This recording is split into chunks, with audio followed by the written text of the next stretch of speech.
कहां है, कैसा है, जानने के लिए कृपया अवश्य सुनिए जगत गुरु तत्वदर्शी संत रामपाल जी महाराज के अमृत वचन। परमात्मा ने संयोग जोड़ रखा होता है, उसी के बनाए संस्कार हैं। हम उसके अंदर और अन्य घुसपैठ करते हैं तो भगवान राजी नहीं होता। जैसे डीजे बजाते हैं, फिर दहेज देते हैं, तो इस तरह की जो चीजें हैं ये हमने खत्म करनी पड़ेंगी। जब हमारा बेटा या बेटी परमात्मा से संबंधित हो गया तो समर्थ आप सहारा देगा। 2 रोटी देनी है मालिक ने, सबको देगा। परमात्मा अपनी महिमा आप पर गाते हैं कि पौ फाटी पगड़ा भया और जागी जिया जून, सबका हो को देता है वो चौथ समाना चून। सुबह उठते ही सभी जीव जंतु जाग जाते हैं और परमात्मा सबको जैसा जिसका आहार है चौथ समाना चून। कण कीड़ी मन हाथी को वो प्रतिदिन देता है। कीड़ी को, चींटी को एक कण की आवश्यकता है, हाथी 40 किलो खाता है, तो सब की व्यवस्था उसने कर रखी है। तो इसलिए हम परमात्मा पर आश्रित होंगे तो वो सब कुछ कर सकता है। सतगुरु जो चाहे सो कर ही, 14 कोट दूत जम डर ही, ऊत भूत जम त्रास निवारे और चित्रगुप्त के कागज पाड़े। तो परमात्मा हमें याद दिलाते हैं कि यह संसारिक जो सुख हैं ये भक्तों के काम के नहीं होते। जैसे हम त्योहार मनाते हैं, इनका क्या औचित्य है? इसे गंदे लोक में हम खुशी मनावें या तो अपना टाइम पास करना चाहिए। जैसे एक भक्त मिला, उन्हें दीक्षा ली, उनको जब ये नियम बताए गए ऐसे ऐसे नहीं करना, उसने बताया जी 10 वर्ष हो गए हमने त्योहार नहीं मना लिया। कोई ऐसी दुर्घटना घटती है कोई घर में, चाचे ताऊआ के या रिश्तेदारी में बहन मामा बुआ के, कि हमने 10 वर्ष हो गए कोई त्योहार नहीं मना लिया, तो फिर कहाँ गए वो त्योहार? अब जैसे साधु संत इनसे पहले ही बचकर चलते हैं। एक विवाह हुआ एक लड़के का, पहले दिन तो डीजे बजा रहे हैं, सारे नाच कूद रहे हैं, सब बहन भी बेटियां भी कंजरियां की तरह गली में नाचे। ये कोई जीवन है? ये कौन सी सभ्यता ग्रहण कर ली हमने? प्रथम तो भक्तों का वैसे ही ये काम की नहीं, और आम समाज ने भी ना करने चाहिए। जो भक्ति से दूर है, बहन बेटियां भी सड़े आम उसमें सड़क पर नाचे, और वो बूढ़े लोग आप भी गेला डूंगे मारे। ये कोई बात हुई? कहाँ गई बुद्धि? मती मारी गई सबकी, अध्यात्म ज्ञान से दूर हो गए। पश्चिमी सभ्यता को हम इन मीडिया के माध्यम से बुराई को ग्रहण करते जा रहे हैं, इसको दूर करना है ना। ये भक्तां के काम की नहीं, बाकी चाहे कोई कुछ भी करो, बस उनको भी यही प्रार्थना है कि यह बुराई कतिकरण की नहीं है। अगले दिन वो दूल्हा जा रहा था विवाह के लिए, वो दूल्हे वाली कार टकरा गई जिसमें 7-8 व्यक्ति बैठे थे। एक कंटेनर से जा टकराई, 7-8 मर गए। पहले दिन तो नाचे थे, अगले दिन टक्कर मार रहे हैं। बाल पाड़ रही वह बहन बेटियां जो पहले दिन नाचे थी। अपनी आत्मा, इसे गंदे लोक में हम क्या कर रहे हैं? करना की चाहिए था। आदरणीय नानक साहिब जी के पास भक्त गए, जैसे आम व्यक्ति जाता है, देखते हैं, उनसे कहा कि भगवान आप बड़े मायूस रहते हैं, आपके चेहरे पर कोई खुशी नहीं नजर आती, क्या कारण है इसका? तब उन्होंने कहा था, ना जाने काल की कर डारे, किस विध ढल जा पासावे, और जिनाते सरते मौत खुड़क दी, उन्होंने केड़ा हासावे। अब महापुरुषों की, भक्तों की वो दिव्य दृष्टि काम करने लग जाती है, ज्ञान की अखियां काम करती हैं, उनके ऊपर फिर पर्दा नहीं गिरता। उनको ये पता होता है ना जाने कब क्या बिजली गिर जाए इस गंदे लोक में। पोलैंड देश का एक पूरा मंत्रिमंडल एक जहाज में जा रहा था, अब ये तो पिछले वर्ष की बात है, और वो जा किस लिए रहा था? कोई नेता की मृत्यु होगी थी, उसका शोक व्यक्त करने, मुंह कांड जाम थे, और वो एक्सीडेंट हो गया, कोई खराबी आ गई इंजन में, 97 व्यक्ति बताओ, 97 के 97 मर गए, इंक्लूडिंग प्राइम मिनिस्टर, वहां का प्रधानमंत्री भी। अब बता उनकी क्या क्या आशाएं थी, क्या क्या इच्छाएं थी। तो पुण्यात्माओं, हमारे ऊपर इस काल की, इस माया का, भांग का घना नशा हो गया। इतने गजब के उदाहरण देखकर भी हमारी बुद्धि काम नहीं करती, डरते नहीं हम इस गंदे लोग से निकलने की चेष्टा भी नहीं करते। तो इस काल की माया की भांग हमने घड़ी पी रखी है। लेकिन इस ज्ञान के सुनने से ये एंटीबायोटिक है, इन्हीं से उतरेगी, या फिर भांग भी इन्हीं से उतरेगी, लगन भी इसी से जागेगी। जैसे हम माया जोड़न की होड़ बना रहे हैं, इसको छोड़न की और बुराई त्यागन की, फिर यहाँ देखा देखी या छूटेगी। इस ज्ञान के आधार से हम पल पल बचेंगे। और भी बहुत से प्रमाण हैं, जैसे यहाँ पीछे आंध्र प्रदेश का एक मुख्यमंत्री हेलीकॉप्टर से जा रहा था, हेलीकॉप्टर क्षतिग्रस्त हो गया, दुर्घटनाग्रस्त हो गया। 3 दिन में सौ पाया था उसका, और आगे माड़ा लिए खड़े थे उसके, भाई यहाँ आएंगे पता नहीं क्या क्या सुख देगा, तुमने क्या सुख देगा, उसकी आप पर क्या हालत होगी। तो हम भगवान को छोड़ के और इन नकली सुख देने वालों के चिपक गए। ये क्या दे सकते हैं जिनका आप पर अस्तित्व नहीं। तो इनसे हट के भगवान पर आस्था बनाओ, परमात्मा देगा। जब हमारा सारा काम ठीक होगा, हमारी रक्षा भी होगी, और परमात्मा ही सब कुछ करा सकता है और उन्हीं से करवा देगा। तो इसलिए हम मालिक पर विशेष आस्था रखेंगे, तो तभी हम इस भक्ति मार्ग पर आगे बढ़ेंगे। हमें रोज नए चमत्कार होंगे। जब तक हम भगवान को आधार मानकर इस भक्ति रूपी सफर पर नहीं चलेंगे और हम दूसरों पर आश्रित रहेंगे और भक्ति भी करती रहेंगे, तो हमने 50% लाभ होगा। 100% होगा जब हम पूर्ण विश्वास मालिक पर कर लेंगे। तो फिर देखना, ऐसे पीछे एक और था, कहाँ का, हिमाचल प्रदेश का, किसका था वो मुख्यमंत्री, 7 दिन में लाश पाई थी हेलीकॉप्टर एक्सीडेंट को, मर गया था। और कितने बताऊं, बहुत प्रमाण है, ये तो मुख्य से याद है। हरियाणा के 2 कैबिनेट मिनिस्टर शपथ लिए, 10 दिन भी ना हुए थे मेरे ख्याल में, हेलीकॉप्टर गिर गया, दोनों मर गए। तो पुण्यात्मा, यहाँ संतों की इस वाणी को याद रखना चाहिए कि ना जाने काल की कर डारे, किस विध ढल जा पासावे, और जिनाते सरते मौत खुड़क दी, उन्होंने केड़ा हंसावे। 1 सेकंड का पता नहीं कब के कहाँ से के कहानी बिगड़ जा। फिर नानक साहब जी से पूछा कि हे भगवान, क्या आप कभी प्रसन्न नहीं होते, सदा ऐसे ही रहते हो?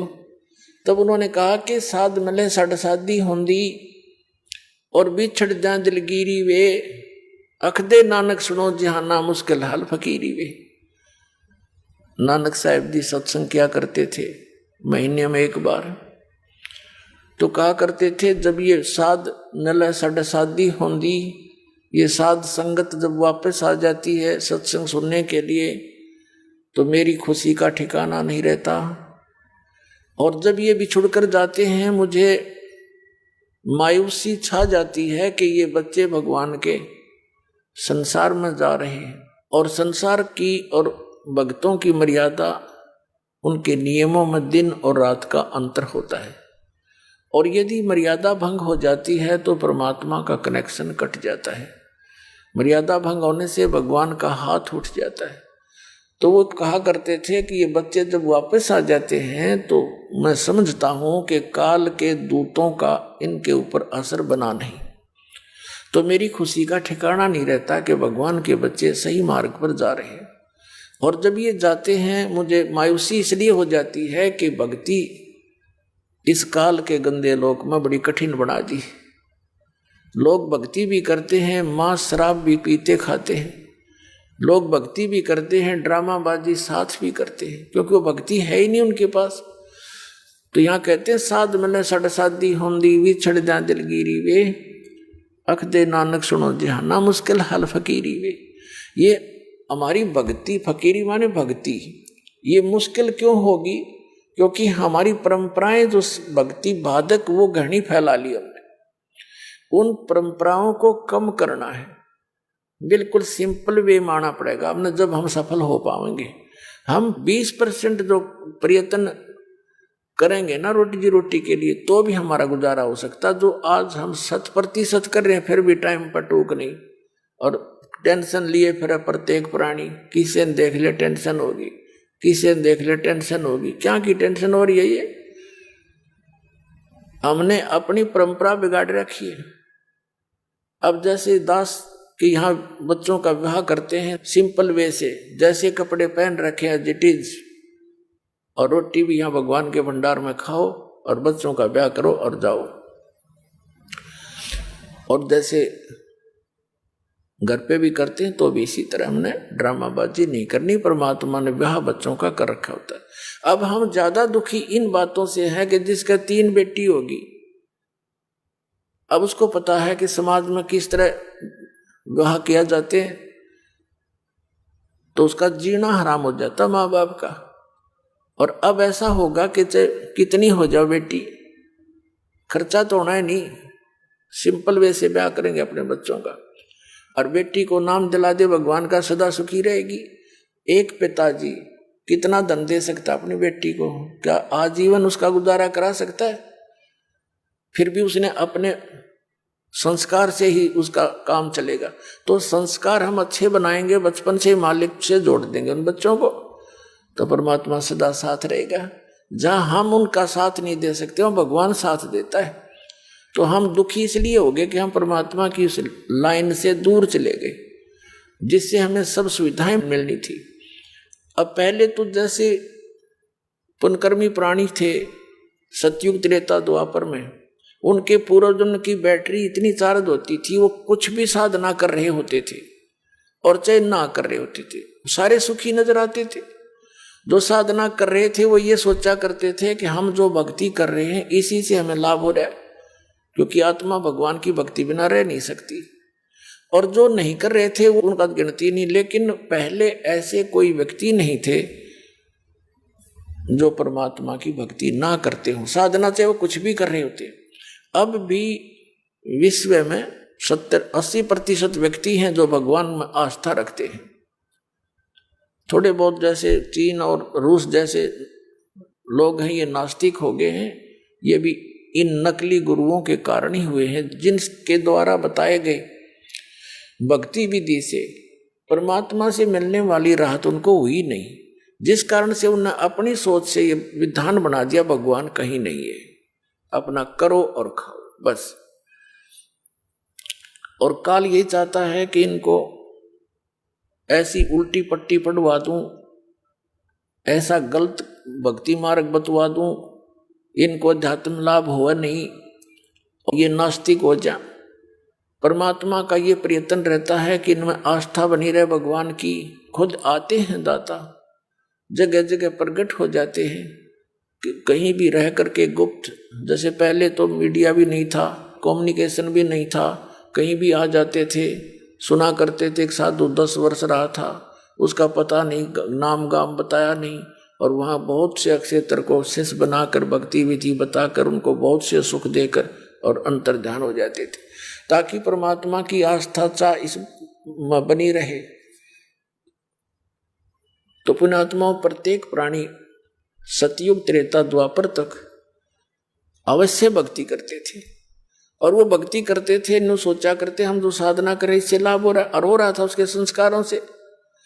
अब जैसे ये दास पहले हनुमान जी का पुजारी था, श्री कृष्ण और विष्णु जी में विशेष आस्था थी, और परंपरागत साधना अपने बाबा श्याम जी की भी करते थे, और जो संसारिक सुख थे वह लगातार होते आ रहे थे। जैसे पढ़े, फिर नौकरी प्राप्त हुई, फिर बच्चे हुए, लड़के लड़की हुई, खूब ठीक ठाक सारा काम बढ़िया था। तो हम ये सोचा करते थे, खुशी मनाया करते थे कि हम जो भक्ति कर रहे हैं और जिन भगवानों पर आश्रित हैं यही हमें सुख दे रहे। अब पता चला इनका तो ना तो वो भक्ति थी जो को हमें सुख दे, ना ये भगवान थे जो हमारे को प्रारब्ध में परिवर्तन कर दे। तो ये हमारी बैटरी चार्ज थी पहले की, और उसी से सुख था उन पुनों से। अब दया होगी दाता की चार्जर मिल गया ना, तो दुर्गति हो लो इबने, वो सारी सुविधा खत्म हो जाती। जिन भगवानों को और जिस भक्ति को हम श्रेष्ठ मानकर कर और पूज रहे थे वो श्रेष्ठ नहीं थी। तो इस प्रकार हमने अपने बच्चों को परमात्मा के साथ जोड़ना अनिवार्य है। कोशिश करते रहो, जैसे बुजुर्ग हैं उनको बच्चे युवा हो गए हैं, वो नहीं मान पा रहे हैं, लेकिन स्वयं दृढ़ रहना, एक दिन उनको मानना पड़ेगा। जब तक ये काल की भांग का नशा है तब तक प्राणी भगवान से दूर रहता है, और एक ऐसा झटका देगा काल, सीधा हो पाओगा, नाक रगड़ता पाओगा और कहेगा पिताजी कहीं ले चल। ऐसे दास ने बहुत से देखे हैं। एक बहन का पति नहीं मानना था कि फौज से रिटायर हुआ था, 5-7 बोतल मिल जाती महीने में सस्ती फ्री, लावा गुट्टी टीटी पाक रहा था, उसके गले में कैंसर होगी। 2 साल के बाद वो लड़की नाम ले रही थी। अब सारा धक्के खा लिए, फिर ने बोला कि इतने ले चाली, मैंने ना गाली दिया करता दारू पी के ले रहा है, मैं हूँ तेरा भगवान है, गुरु किसने भगवान बना दिया, गुरु को क्या जरूरत पड़ेगी, मैं हूँ तेरा गुरु। ठीक है, पति पत्नी का नाता अपनी सीमा तक है, गुरु तो एक सेपरेट वस्तु है। तो कहने का भाव ये पुण्यात्मा, परमात्मा से डर जिस प्राणी को नहीं है वो आधा तो उसे दिन मर ले है जिस दिन भगवान से नहीं डरता, और फिर काल का झटका आएगा, फिर उसको उठे को नहीं पूरा हो, तो आखिर में फिर आपके साथ आना पड़ेगा।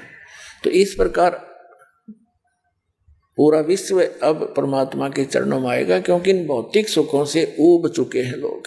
हमने देखा एक बार हम गोवा गए हुए थे सत्संग करने के लिए, सत्संग का भी वहीं पर ऐसा स्थान नियुक्त हो गया जो समुद्र के बिल्कुल निकट था। तो हम उधर घूमने गए तो वहां दूर देश के आए हुए रिच मैन, धनी व्यक्ति उड़े नंगे लौट रहे समुद्र के किनारे ने कहा यहाँ शांति है।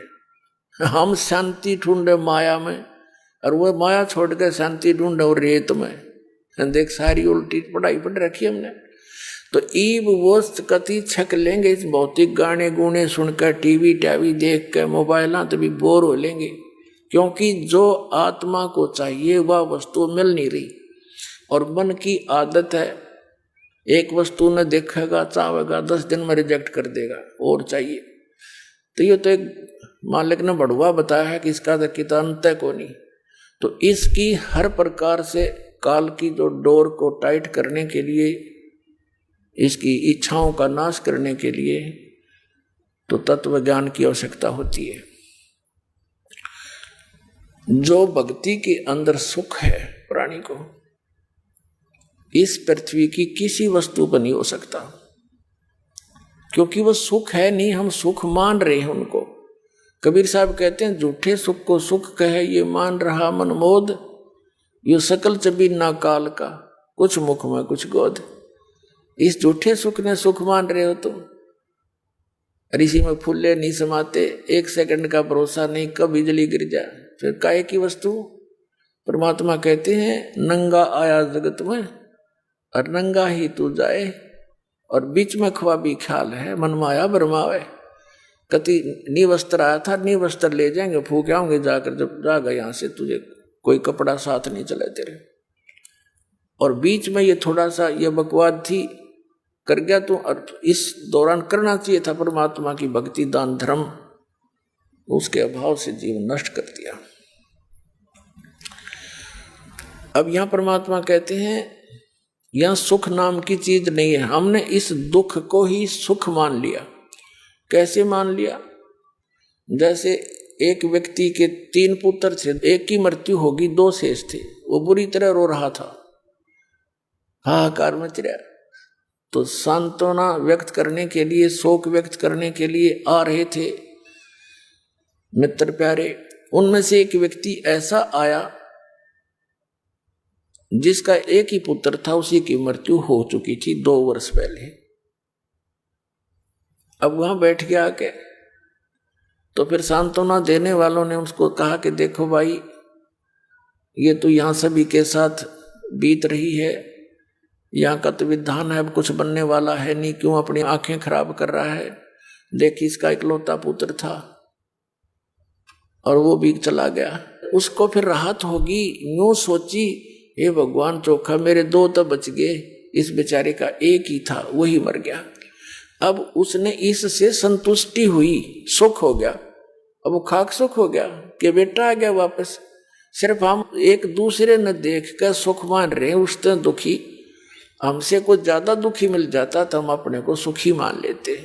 तो ये खाक सुख है। यहाँ पर एक व्यक्ति बता रहा था कि मेरी कन्या हुई, उसका गुदा नहीं थी, बड़ी चिंता हुई, कति नींद आना हराम हो गया। हे भगवान, क्या बनेगा बेटी के साथ। एक मेडिकल में लेकर गए उसको, सरकारी पीजीआई में।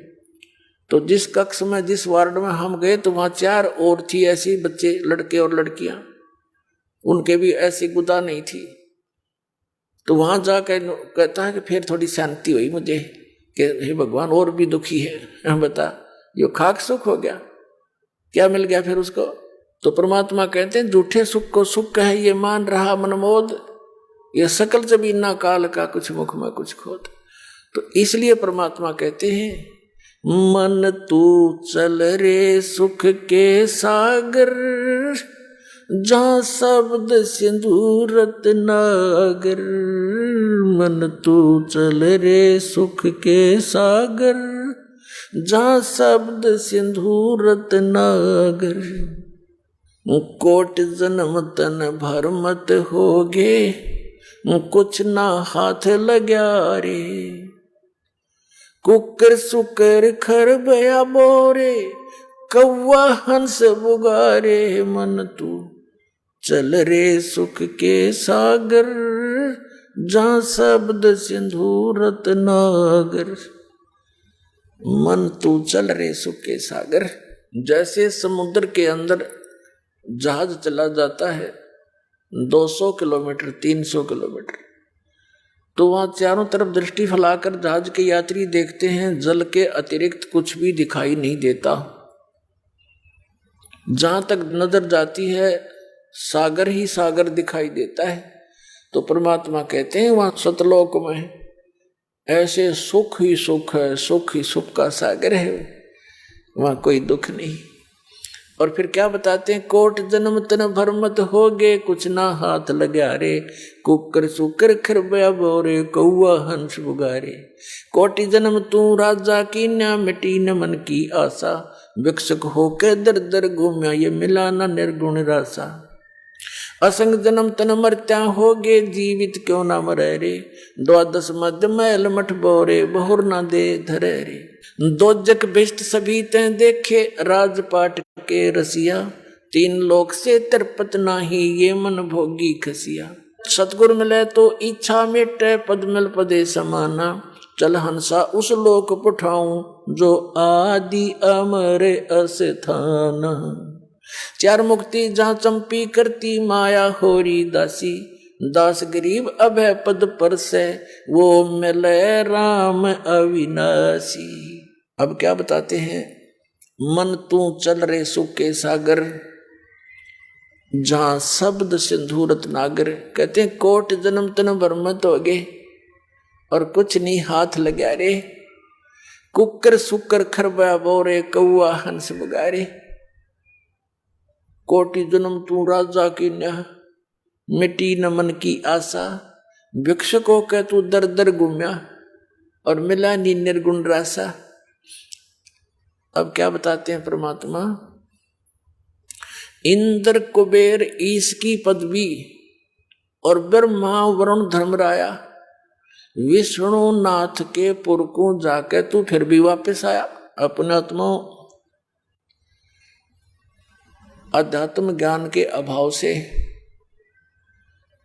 हमने असंख्यों मनुष्य जीवन नष्ट कर लिए। भक्ति भी करते थे, साधना भी करते रहे, लेकिन मोक्ष नहीं हुआ। गीता जी अध्याय नंबर 18 के श्लोक नंबर 62 में गीता ज्ञानदाता कहता कि अर्जुन तू सर्व भाव से उस परमेश्वर की शरण में जा जो गीता ज्ञानदाता से अन्य है। उसकी कृपा से ही तू परम शांति को और सनातन परम धाम को प्राप्त होगा। गीता जी अध्याय नंबर 15 के श्लोक नंबर 1 से 4 में। इसका सारांश है कि तत्वदर्शी संत की पहचान बताई है, जो उल्टे लटके हुए संसार रूपी वृक्ष के सभी विभागों को जानता है, यानी अक्षर पुरुष कौन है, सर पुरुष कौन है, शाखा क्या है, पत्ते क्या हैं, और मूल यानी सबका उत्पत्ति करता कौन भगवान है। सवेदवित वो तत्वदर्शी संत है।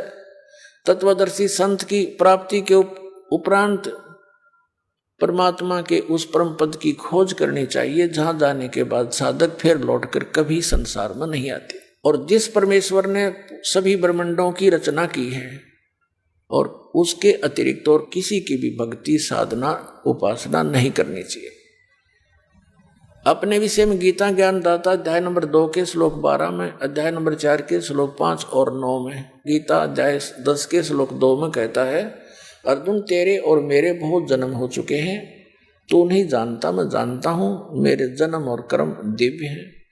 इसे सिद्ध गीता ज्ञान दाता ब्रह्म है, जो श्री कृष्ण जी में प्रवेश करके बोल रहा है, ये सरपुरुष काल है। इसकी पूजा करने से भी जन्म मृत्यु समाप्त नहीं होती, क्योंकि ब्रह्म साधना से ब्रह्म लोक जाते हैं। 8वें अध्याय के 16वें श्लोक में लिखा है कि ब्रह्म लोक पर्यंत सब पुनरावृत्ति में है। तो गीता ज्ञानदाता की भक्ति करने से भी मोक्ष पूर्ण नहीं होता, वो पद नहीं मिलता जहाँ जाने के बाद साधक फिर लौटकर कभी नहीं आते। श्री ब्रह्मा रजगुण, श्री विष्णु सतगुण, श्री शिव जी तमगुण की भक्ति करने से भी जीव जन्म मृत्यु में ही रहता है। जैसे देवी भागवत गीता प्रेस गोरखपुर से प्रकाशित सचित्र मोटा टाइप, उसके 123 पृष्ठ पर भगवान विष्णु और शंकर स्वयं स्वीकार कर रहे हैं कि हमारा जन्म मृत्यु होता है, हम नित्य नहीं है, अविनाशी नहीं है। तो इससे सिद्ध हो गया कि इनकी साधना करने वाला भी नाशवान यानी उस स्थान को नहीं प्राप्त कर सकता जहाँ जाने के बाद फिर लौट कर नहीं आना पड़ता, और वहीं जाने के बाद वो शांति होगी, सुख होगा, और वो मिले बिना फिर सुख नहीं। यहां तो आप जेल में हो, यहां काल की। परमात्मा ने बताया कि 21 ब्रह्मांड काल की एक जेल है। एक पुण्य एक पापी आया, एक है सोम दलेल बे और गरीब दास सतपुरुष भजन बिन, सब ही इस काल की जेल रे। हम सभी काल की जेल में हैं, जो साधना नहीं करते, चाहे पुण्य करते हैं चाहे पाप करते हैं। पुण्य के आधार से स्वर्ग चले गए, पाप के आधार से नरक, दोनों खाली करके फिर यहीं आ गए और फिर स्टार्ट ऐसे ही। तो ये चक्र परमात्मा की दया से अब समाप्त हो सकता है। अब क्या बताते हैं परमात्मा कि कोटि जन्म तन भरमत हो गए, कुछ नहीं हाथ लगा रहे। जैसे अभी कथा सुनाई आपको, एक मुख्यमंत्री, उसने अपने जीवन की बहुत बड़ी उपलब्धि समझी होगी मुख्यमंत्री बन जाना। अब मुख्यमंत्री भी उसके पिछले पुण्य थे, पिछली बैटरी चार्ज थी, उसी से वो बना। आगे अपने कल्याण के लिए तो सोचा ही नहीं, ऐसा हवा मुड़ जाता ये मन, और 1 मिनट में मृत्यु होगी। अब पता नहीं कहाँ भूत बनकर भूखा प्यासा घूम रहा होगा वो प्राणी। तो पुण्यात्माओं, परमात्मा के सभी बच्चे हैं, चाहे कोई आज अपने पुण्य से प्रधानमंत्री बन रहा है, चाहे पुण्य से वो मुख्यमंत्री बना है, चाहे गरीब है, अमीर है, चाहे किसी भी पोस्ट पद को प्राप्त है, वो भगवान भूल गया, सबसे बड़ी गलती है उसकी। और दास का उद्देश्य है कि इन प्रमाणों को याद दिलाकर ये इंजेक्शन लगा कर एंटीबायोटिक इसको सचेत कर दूं प्रत्येक प्राणी को, जो भगवान की आत्मा काल के द्वारा भ्रमित है, अपना अनमोल जीवन नष्ट कर रहे हैं, ये फिर से सुधर जाए, पेट का गुजारा भी करते रहे। इसमें एक सब्जेक्ट और जोड़ देना चाहिए, भक्ति वाला, और वो भक्ति हो शास्त्र अनुकूल। वो विश्व में किसी के पास है नहीं, इस दास के पास है। तो इतना आसान है, भक्ति भी करते रहे, अपना काम भी करते रहो, लेकिन मर्यादा में रहना पड़ेगा। मोक्ष होया पड़ा फिर दिखता को नहीं। रास्ता ना मिलने से आदमी भटकता रहता है, रास्ता मिला सीधा चला, लूला लंगड़ा भी पहुंच जाएगा, 2 दिन पीछे पहुंच जाएगा। रास्ता ठीक नहीं मिल रहा, हमारे को मिसगाइड कर रखा, कोई इधर भरमा दिया, कोई इधर भरमा दिया, तो दिशा भ्रष्ट कर दिया हम सबको। परमात्मा के उस अध्यात्म ज्ञान के आधार से अब सबको दिशा ठीक देना चाहता है दास। अब परमात्मा बताते हैं कि कोटि जन्म तन भरमत हो गए, कुछ नहीं हाथ लगा रहे। जैसे आदरणीय नानक साहिब जी के पूर्व जन्मों की कथा बताई है।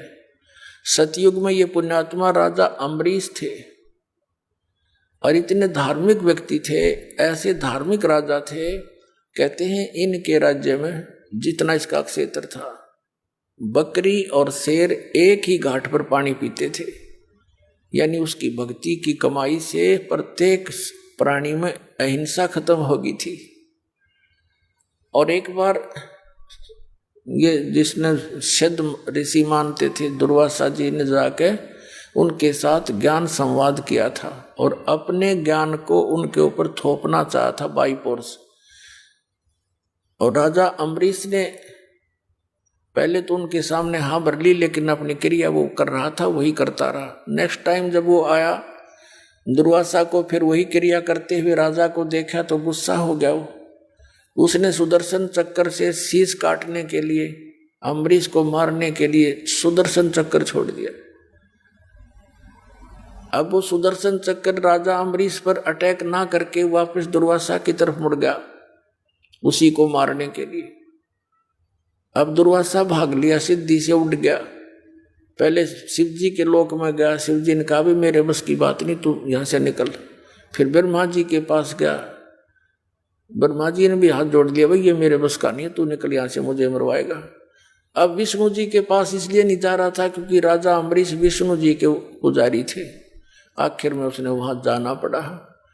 जब भगवान विष्णु जी के पास वो पहुंचा तो सुदर्शन चक्र 10 कदम नीचे रुक गया हवा में और अम्बरीश विष्णु जी के चरणों में खड़ा था।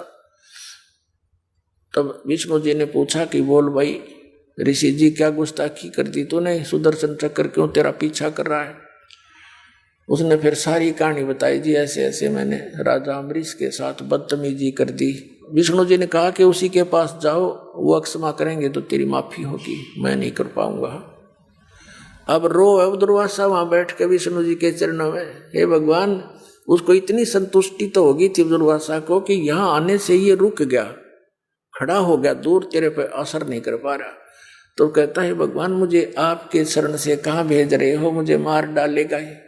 तो विष्णु जी ने कहा मैं नहीं कुछ कर पाऊंगा, चरण उसके पकड़ जाके अम्बरीश के।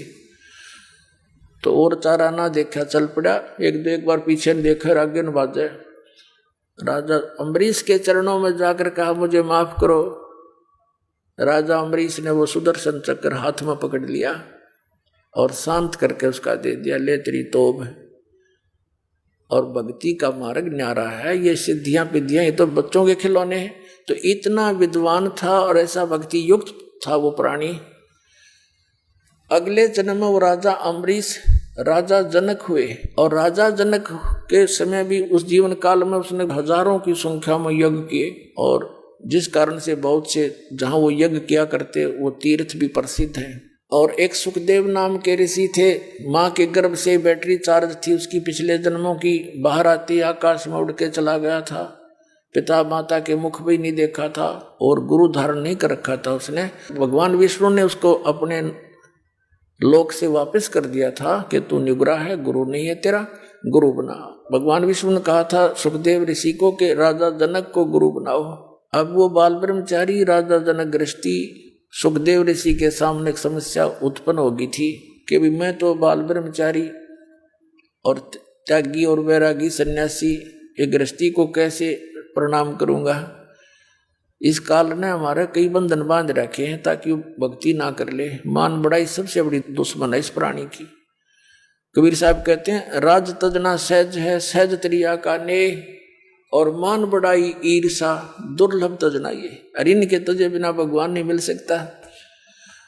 कहने का भाव ये है, अंत में उसने राजा जनक से दीक्षा लेनी पड़ी।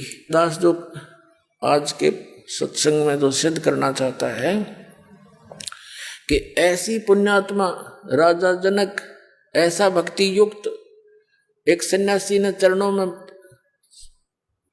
माथा टेका और शेष बनना पड़ा। और फिर वो क्या हुआ, कैसे चलता है ये काल हमारे को। जब पुण्यों से युक्त राजा जनक शरीर छोड़कर विमान में बैठकर जा रहा था, रास्ते में एक नरक था उस नरक के अंदर 12 करोड़ आत्माएं उसमें अपना दुख भोग रही थी, हाहाकार मचा था। अब संत साधु दयालु होते हैं। राजा जनक ने उन पायलटों से कहा कि विमान रोको, ये रोने की आवाज कहाँ से आ रही है, पता करो। तो उन्होंने बताया कि जी यहाँ एक नरक है, इस नरक में अपने पापों का भोग भोग रही हैं सभी आत्माएं। तो राजा जनक ने कहा कि इनको छोड़ दो, इनका दुख मेरे से देखा नहीं जाता। तो पार्षदों ने जो साथ आए हुए थे भगवान के दूत, उन्होंने कहा कि नहीं राजा, यहाँ आपका हुक्म नहीं चलता, यहाँ तो धर्मराज के आदेश से सब कुछ होता है। तो उन्होंने कहा कि धर्मराज से मेरी बात कराओ, अन्यथा मुझे भी यहीं छोड़ दो। ये सारी समस्या धर्मराज के पास फोन किया उन्होंने। धर्मराज ने कहा कि राजन आप आ जाओ, इनका अपना कर्म इनके भोगना ही पड़ता है, तो जैसा कर्म प्राणी करता है उसको भोगना पड़ेगा, आप अपने स्वर्ग में जाओ। राजा जनक ने कहा कि नहीं, या तो इन सबको छोड़ दो, ना मुझे भी इसी में डाल दो, मैं नहीं जा सकता आगे। अब धर्मराज आ गया वहां पर, उसने एक विकल्प रखा कि राजन एक विकल्प है इसका, आप अपने पुण्य इनको दान कर दो, संकल्प कर दो, फिर हम इनको निकाल देंगे इस नरक से। तो राजा जनक ने अपने 50% पुण्य उनके निमित्त कर दिए। अब वहां से वह सभी आत्माएं निकाल दी और स्वर्ग में राजा जनक के साथ भेज दी। अपने आत्माओं, जब तक राजा जनक द्वारा दिए गए पुण्य एवरेज में सबके बांटा आए, वो पुण्य रहेंगे तब तक तो वो रहेंगे स्वर्ग में, और जो पाप उन्होंने भोगने थे वो शेष हैं, वापस फिर वो आकर अपना नरक फिर भोगेंगे। और उधर से राजा जनक 50% का उसका झाड़ा ले लिया, वो खाली कर दिया। अब फिर बाकी का समय अपना स्वर्ग में व्यतीत करके वही पुण्यात्मा नानक जी बने। श्री नानक देव जी सिख धर्म के प्रवर्तक पहले राजा बने, राजा अम्बरीश, राजा जनक, सैकड़ों लाखों नौकर सैनिक उनके नौकर होते थे, और फिर स्वयं पिछले पुण्य अक्षीण हो जाने से वो स्वयं एक सुल्तानपुर के अंदर नवाब के यहाँ स्वयं नौकर लगे हैं। अब देखो परमात्मा की फिर रजा, जो जन मेरी शरण है ताका हूं मैं दासे, गेल गेल लाग्या फिरूं जब तक धरती आकाश। अब जैसे सतयुग त्रेता द्वापर में ये प्राणी तकरीबन आस्था मालिक में रखते हैं, गणेश से दुखी ना होते हैं, और कलयुग में पाछे फिर इनकी सारी पुण्य पिछले तकरीबन समाप्त हो लेते हैं, और जो साधना ये करेंगे उनसे आगे बेनिफिट होना नहीं, क्योंकि वो शास्त्र विरुद्ध है। तो परमात्मा ने ये समय इसलिए सिलेक्ट किया था कि इस समय सबकी बुद्धि ठिकाना आ जाएगी और ज्ञान समझ लेंगे, और मैं जो मार्ग बताऊंगा उससे इनको सुख मिलेगा जो भगवान से मिला करता है, तो मुझे आसानी से पहचान लेंगे। तो नानक साहिब जी को परमात्मा आकर स्वयं मिले बेई नदी पर, और सचखंड लेकर गए, वहाँ की सारी व्यवस्था दिखाई, तो वापस छोड़ा। उसी दिन से नौकरी भी त्याग दी, ऐसी लगन लगी उस मालिक की। और फिर ये बताया कि मैं काशी में आया हुआ, धानक रूप में, जुलाहे रूप में वहाँ रहता हूँ, आ जाना।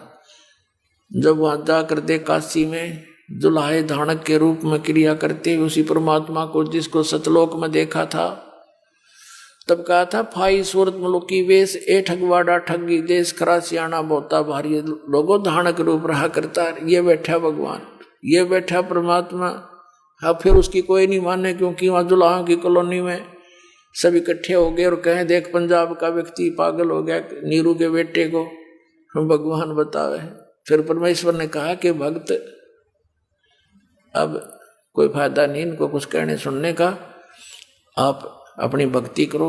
12 वर्ष तक नानक साहिब जी डंडोरा पीटते रहे, देश प्रदेश में जा जाकर ऋषि महर्षियों के साथ उन्होंने उनके छक्के छुड़ा दिए ज्ञान के आधार से, लेकिन वो ढीठ माने नहीं, अन्ना जनता को मानने दिया। उस समय नानक साहिब के बहुत कम शिष्य थे, बाद में फिर धीरे धीरे उनकी कृपा होती रही, ये सिख समाज एक बहुत विस्तार के साथ हो गया। 600 वर्ष के अंदर ये सारा कुछ इतना प्रफुल्लित हुआ।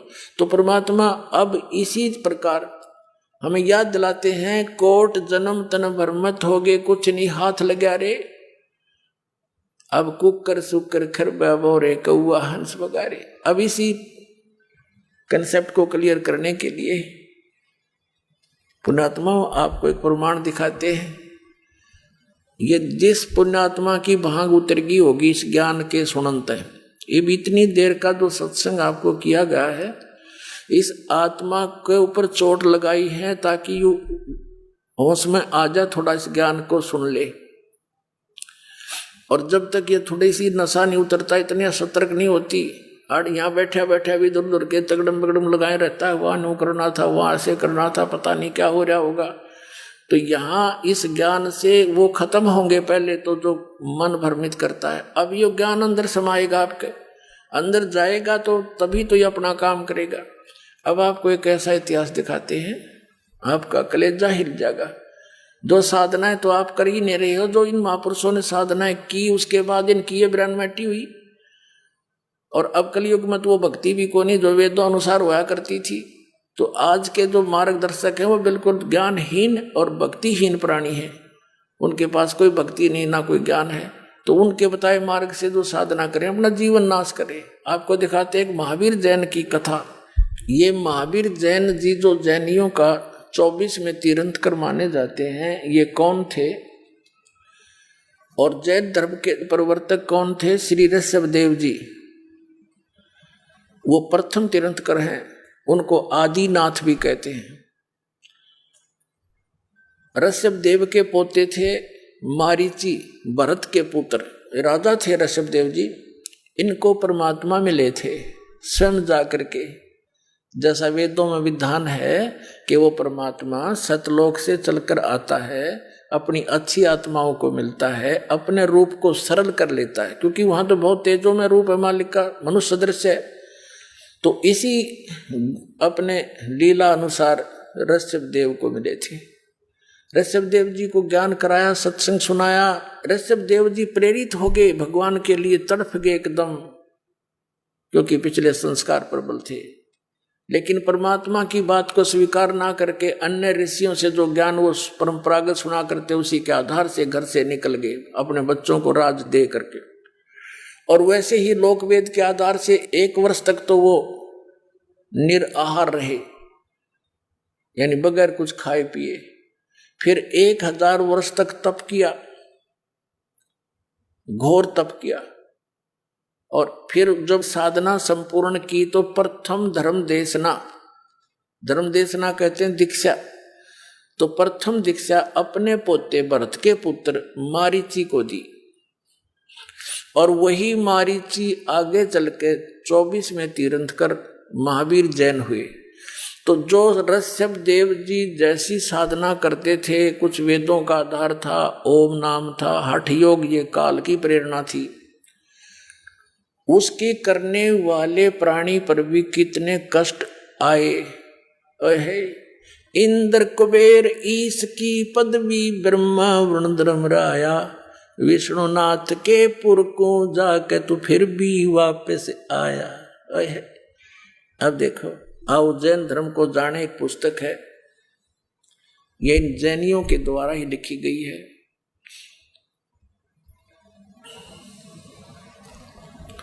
प्रवीण चंद्र जैन M.A. शास्त्री इसके लेखक हैं।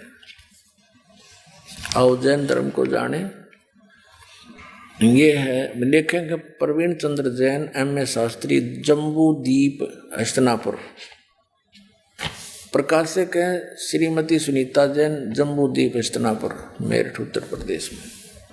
मुद्रिक है ये Dhirendra Jain, new Rishabh offset printers, Meerut. अब इसके हम 293 से शुरू करेंगे। यहाँ 293 पृष्ठ है ये प्रश्न उत्तर लिखे हुए हैं। श्री महावीर भगवान के अन्य कौन कौन से नाम हैं? उत्तर दिया है अन्य 5 नाम हैं, वीर, अतिवीर, सम्मति, महावीर, MM वर्धमान। अब हम आगे आ जाएंगे। 294 पृष्ठ पे। आओ जैन धर्म को जाने। महावीर भगवान के जीवन का कथन कहाँ से आरंभ होता है? उत्तर पूर्वा नामक भील की पर्याय से, यानी मारीची से पहले ये एक पूर्वा नामक भील था। पूर्वा भील कौन था? उसने क्या किया? पुष्कलावती देश की पुंडरीकीणी नगरी में वो भीलों का राजा था। उसने सागरसेन मुनिराज से मद मास मधु का त्याग व्रत लिया था, जिसे जीवन पर्यंत पालन किया। श्री महावीर भगवान का जीव पूर्वा भील की पर्याय से कहा गया। पूर्वा नामक भील के जीवन को पूरा करके कहा गया। पहले 100 धर्म स्वर्ग में 1 सागर की आयु वाला देव हुआ। 100 धर्म स्वर्ग में चला गया, वहां देव हुआ। फिर पहले स्वर्ग के बाद श्री महावीर भगवान का जीव किस पर्याय में गया?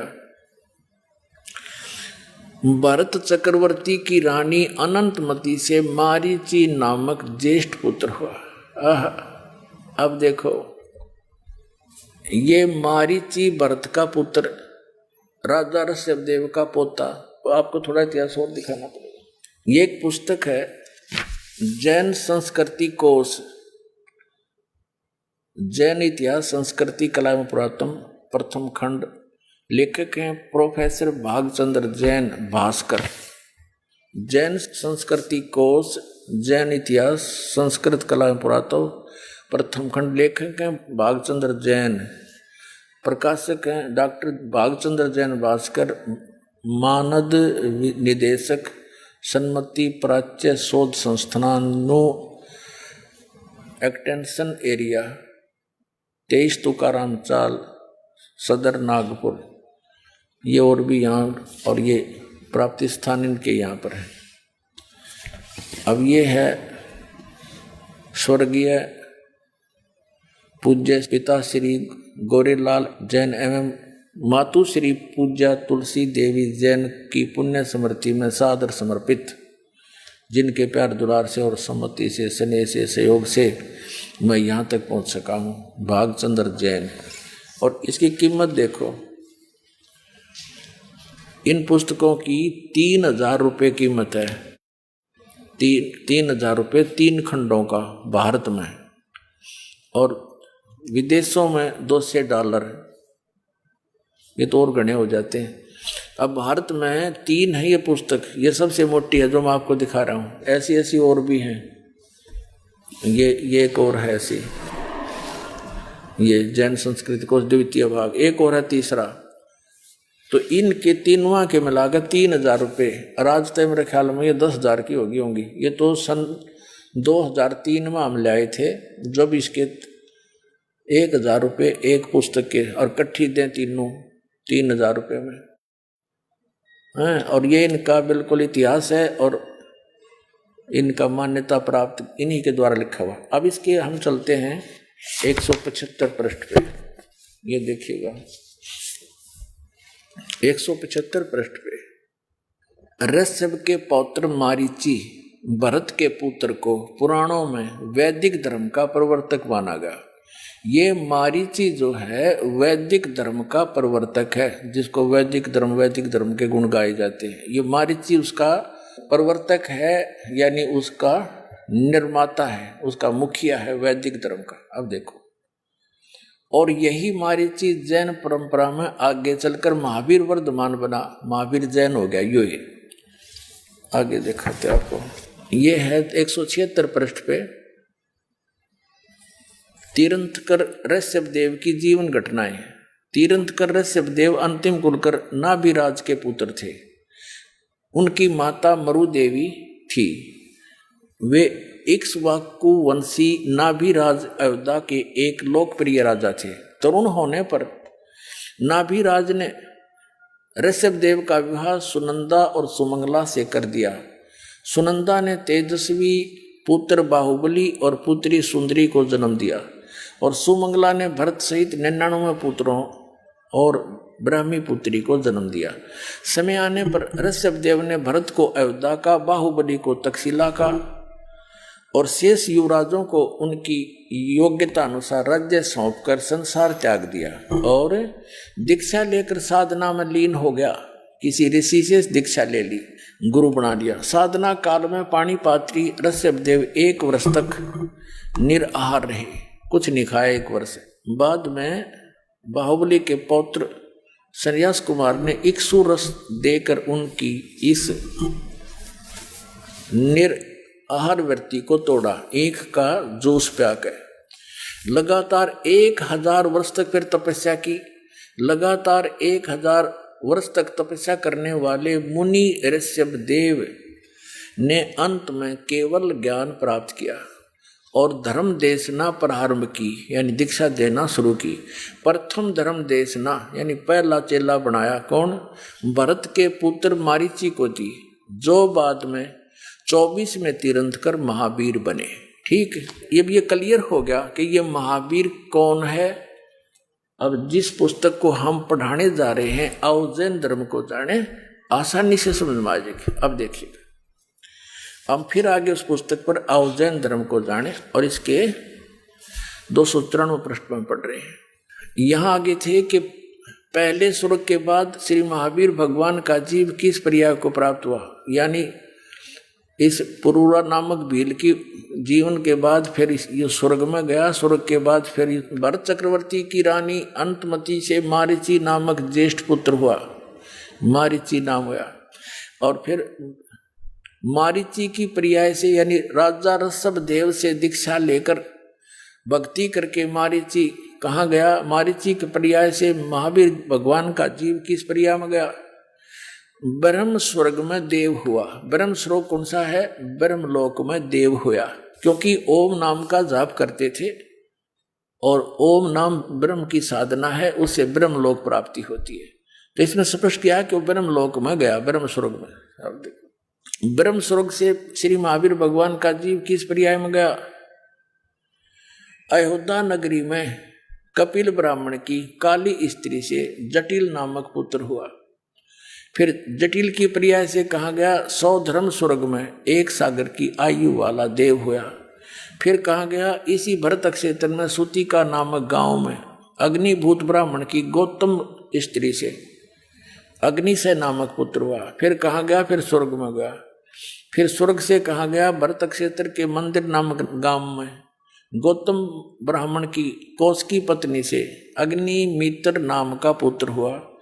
फिर कहा गया? महेंद्र स्वर्ग में चला गया। महेंद्र स्वर्ग से महावीर भगवान का जीव कहा गया। अब 295 पढ़ रहे हैं। मंदिर नगर में सालकाय ब्राह्मण की पत्नी से भारद्वाज नामक पुत्र हुआ। आइए अब हम उन श्रद्धालुओं के अनुभव जानते हैं जो जगत गुरु तत्वदर्शी संत रामपाल जी महाराज जी से दीक्षा प्राप्त कर चुके हैं तथा उनके द्वारा बताए गए भक्ति मार्ग पर चल रहे हैं। नमस्कार जी। सत साहिब जी। क्या नाम है जी आपका? सुरेंद्र राम कुशवाहा। सुरेंद्र जी, आप कहाँ से हैं?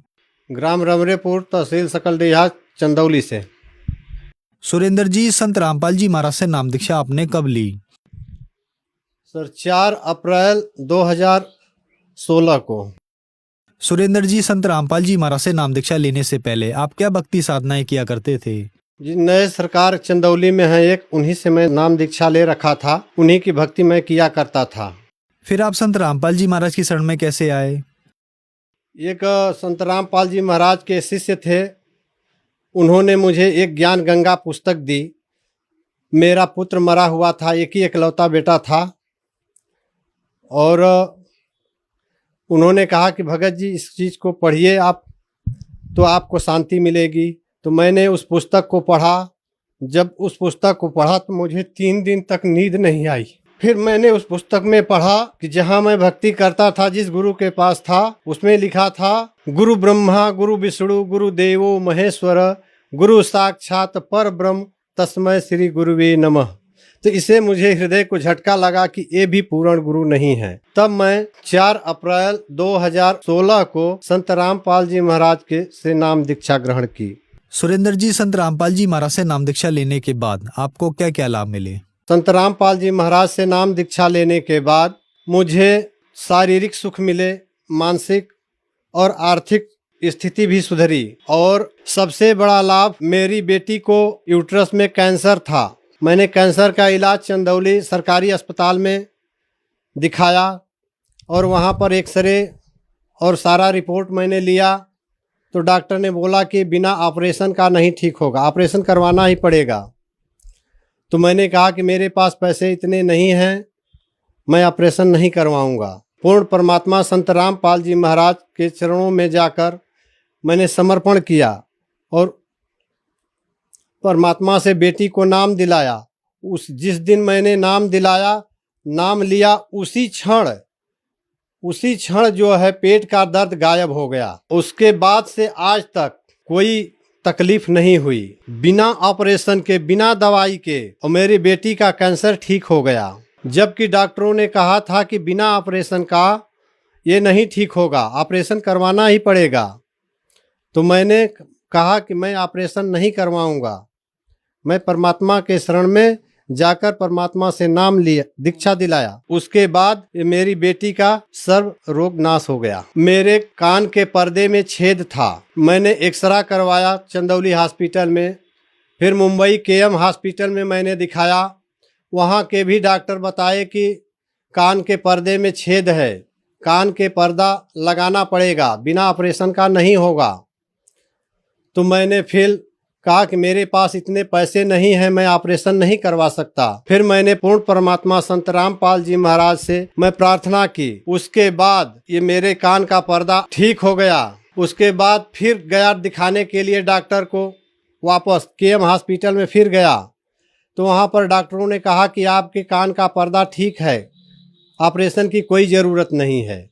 तो मैंने सर कहा कि आपने कहा था कि ऑपरेशन करवाना पड़ेगा। तो फिर पूछे कि आप क्या करते हो, तो मैंने कहा संत रामपाल जी महाराज की मैं भक्ति करता हूँ, इसलिए मैं ठीक हो गया। आप मेरा रिपोर्ट देख सकते हैं। भक्तमती को मैंने बोला कि अकाउंट में जा कर के देखो कितने पैसे हैं। तो मेरे अकाउंट में सिर्फ 300 रुपये था, मैंने देखा था। तो भगतमती ने अकाउंट गई चेक करने तो उसमें अकाउंट में 11,300 रुपये था, आया हुआ था। और मैंने कहा कि जो पैसा उसमें से निकाल करके सुनार का कुछ पैसा बकाया है उनका दे देना। तो वो देने के लिए वहाँ गई तो सुनार ने बोला कि आपका कोई पैसा नहीं, सब पैसा चुकता है। संत रामपाल जी महाराज की दया से ये सब कुछ हुआ। सुरेंद्र जी, संत रामपाल जी महाराज की शरण में आने के बाद आपको बहुत सारे लाभ मिले, जैसे कि आपने बताया कि आपकी बेटी को कैंसर था और संत रामपाल जी महाराज से नाम दीक्षा लेने के बाद जो कैंसर जैसी खतरनाक बीमारी थी वो बिना ऑपरेशन, बिना दवाई के ठीक हो गई। तो जो दर्शक आज आपको टीवी पर देख रहे हैं और वो भी किसी न किसी बीमारी से ग्रस्त हैं और संत रामपाल जी महाराज से नाम दीक्षा लेना चाहते हैं तो कैसे ले सकते हैं? संत रामपाल जी महाराज का सत्संग आता है, आप लोग सत्संग सुनिए और सत्संग सुनकर उस पर नीचे पीली एक पट्टी चलती है, उस पर सारे फ़ोन नंबर हैं। उस नंबर से आप फ़ोन करके बात कर सकते हैं। और हर ज़िले में नामदान केंद्र है, परमात्मा ने खोल रखा है। जिस भी भगत आत्मा को नाम दीक्षा लेना है वो अपने नामदान केंद्र पर जा कर के नाम दीक्षा ले सकते हैं। धन्यवाद सर। सत साहेब जी।